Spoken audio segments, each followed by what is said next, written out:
नमस्कार. आरोग्यशाहीमध्ये मी वैद्य नमिता आणि मी वैद्य भाग्यश्री आपलं स्वागत करतो. आरोग्यशाहीचा तसाच तो आहाराचाही. घरी आलेल्या पाहुण्याला, विशेषतः उन्हातान्हातून आलेल्याला गुळाचा खडा आणि पाणी देण्याची आपल्याकडे पद्धत होती. महाराष्ट्रात अजूनही अनेक ठिकाणी ही परंपरा सांभाळली जाते. दमून आलेल्या माणसाला इन्स्टंट शक्ती मिळावी यासाठी योजलेली जणू ही युक्तीच.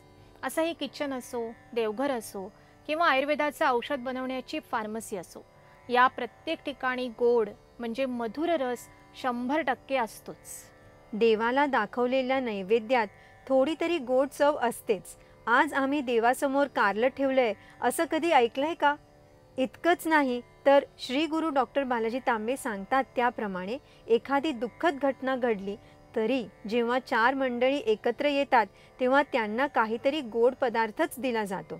आणि हे फक्त आपल्या देशात नाही तर जगभरात सगळीकडे असंच असतं.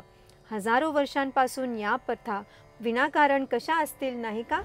उन्हात लांबच लांब रांगेत उभं राहिल्यामुळे एखाद्याला चक्कर आली तर आपण काय करतो? पटकन लिंबाचं गोड सरबत प्यायला देतो आणि सहसा 2 मिनिटात त्या व्यक्तीला बरंही वाटतं. साखरेचा एक जरी दाणा जमिनीवरती पडला तर बघता बघता अवतीभवती मुंग्या जमतात. मनात येतं, अरे आता अजून जाडलं तेव्हा एकही मुंगी दिसली नाही आणि आता एका साखरेचा दाण्यासाठी इतक्या मुंग्या आल्या तरी कुठून? इवल्याशा मुंगीलाही साखर अट्रॅक्ट करते, हवी हवीशी वाटते. तर आपलं शरीर साखरेशिवाय कसं राहील? आयुर्वेदातही सांगितलेलं आहे, मधुर रस म्हणजे गोड चव जन्मापासूनच सवयीची असल्यामुळे प्रत्येकासाठी अनुकूल असते.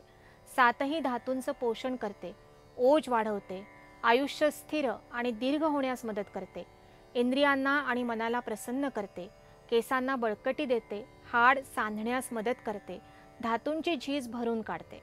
त्यामुळे मधुर रस रोजच्या आहारात असायलाच हवा. बाजारात मिळणारे साधी साखर, खडी साखर, गूळ किंवा मध यापैकी नेमकं काय आणि किती प्रमाणात वापरावं हे सुद्धा आपण पाहणार आहोत. मात्र त्यासाठी पाहत राहा आरोग्यशाही लोकशाही मराठीवर.